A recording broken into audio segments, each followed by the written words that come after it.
Most of what I've heard you talking about has been about the distribution of income rather than about the distribution of wealth. Yes. Now, you wouldn't argue, at least I hope you wouldn't, that the person in, let's Okay, say, sure. let's say India is genetically inferior, say, to the person in America.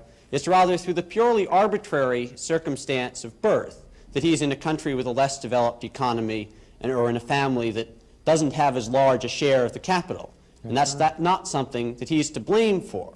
Oh, I'm not blaming anybody. Even if the free market system equitably works and everyone progresses an equal amount, that person who started out with a lesser share of the capital is still going to end up with a lesser share of the capital. That's right. And there's nothing in the free market system that's going to enable him to make up for what was a purely arbitrary deficit in the first place.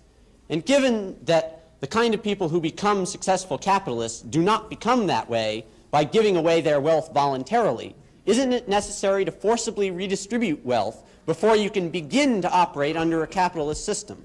No, it is not. The only way in which you can redistribute effectively the wealth is by destroying the incentives to have wealth. And the question is, what is the way, what is the system which will offer those people who are so unlucky as to be born without good positions, what is the system which will offer them the greatest opportunity? Well, one possible way of redistributing the wealth without affecting the incentives to earn as much income as possible is simply to have a 100% inheritance tax. Since that won't affect the incentives, it's only after the person is dead anyway. I beg your pardon. I'm afraid I don't know the family you come from. I don't, but as you grow up, you will discover that this is really a family society and not an individual society. We tend to talk about an individualist society, but it really isn't. It's a family society. And the greatest incentives of all, the incentives that have really driven people on, have largely been the incentives of family creation, of family, of pursuing, of establishing their families on a decent system. What is the effect of 100% inheritance tax? The percent of an 100% inheritance tax is to encourage people to dissipate their wealth in high living. What's the harm in that? The harm in that is that where do you get the factories? Where do you get the machines?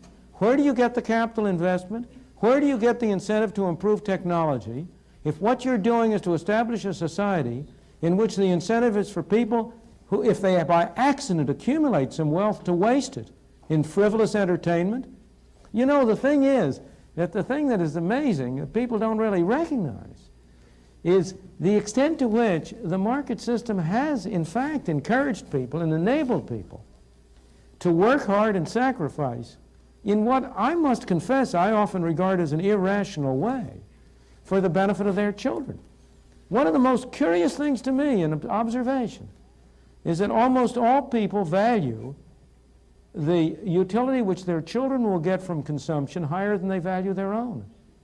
Here are parents who have every reason to expect that their children will have a higher income than they ever had, and they scrimp and save in order to be able to leave something for their children.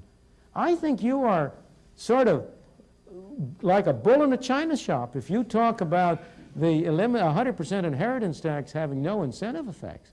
It would destroy a continuing society. It would destroy a society.